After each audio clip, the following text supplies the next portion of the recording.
we are going to talk about the absolute and the variable characteristics of ESP. And this is what you have just read.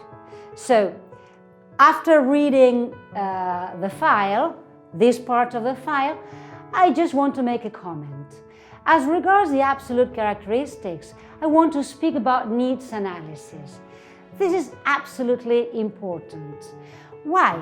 Because you have to carry out a needs analysis. And what is this? This is finding out what your students need, what your students want, what your students need English for. And here I want to make a comment. Sometimes people ask me, students ask me, well, I thought we were going to see more vocabulary in ESP. I thought we were going to study vocabulary. So sometimes students believe that ESP is going to be a kind of huge glossary where we are going to study technical lexis. Well, that's not true. I mean, that's not the aim of the subject. And why not? Because it is too broad. I mean, what is technical vocabulary? You have to be more specific. It is completely different if you're going to teach at a technical school, a secondary technical school, or if you're going to teach at university, if you're going to teach future engineers or future accountants. So the vocabulary or the needs of those people are going to be different. So it is impossible to teach you lexis here. That is not the aim. You have to carry out your own needs analysis.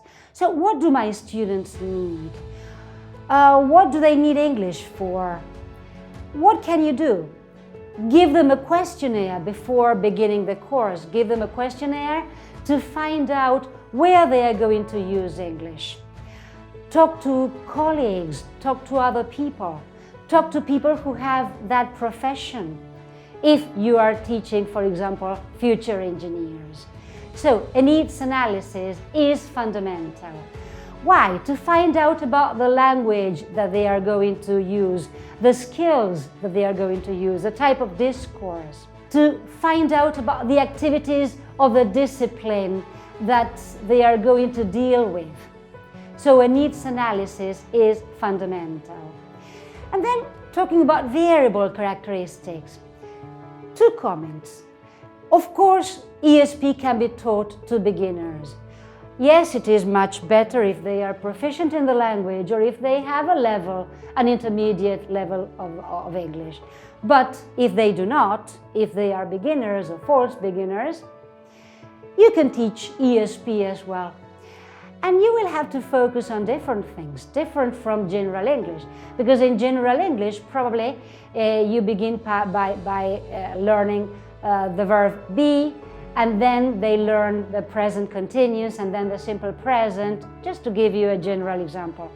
But here in ESP, you will probably have to teach the verb be and then the past participle to teach them how to form the passive voice, because the passive voice is something that you use all the time in technical English.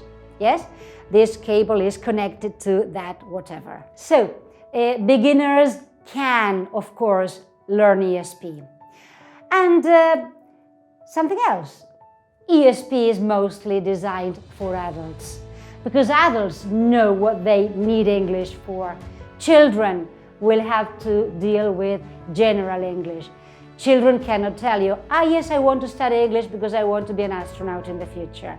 Well, maybe they can say that, but the future is not near, so they have to learn general English. ESP is designed for adult learners.